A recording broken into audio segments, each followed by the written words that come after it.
And so it was one day, as Eve was walking in the garden near the tree of knowledge, that Satan spoke to her. She was without fear, for fear had not yet come into the world. Satan asked her about the forbidden fruit. He questioned God's warning and his motive toward man. Eve listened and began to doubt God. She considered the fruit and ate. Then she gave the fruit to Adam, and he ate. And immediately they were aware of their nakedness, and they were ashamed. Something terrible had happened. Something had changed.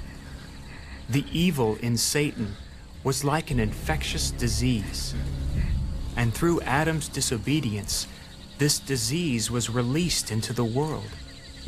It is called sin. It is a power that works within a person to destroy his or her relationship with God, ultimately bringing death to all it touches.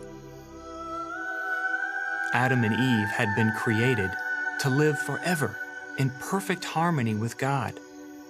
By eating the fruit, they acted independently from God, which is exactly what Satan had done.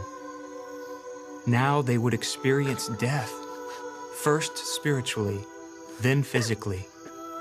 And through Adam, sin would be passed down from generation to generation, infecting all humankind to this very day. Though it cannot be seen, sin is the source of all selfishness and suffering. Adam and Eve tried to hide from God and to get rid of their shame by covering themselves with leaves. But this did not work, for their problem was not outward, but inward. Shame is the result of sin, and sin was at work in them like a poison. So God made for them garments of animal skin. This was an acceptable covering, but it was only a partial remedy, for it did not take away the sin. What's more, this covering required the death of an animal, something they had never seen.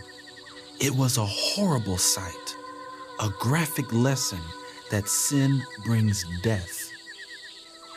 And though they could not understand it at the time, it was a picture of the price God would ultimately pay to free humankind from sin.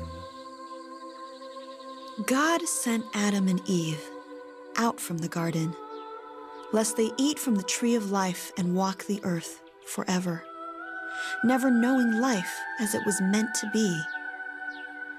As for Satan, God pronounced a judgment on him.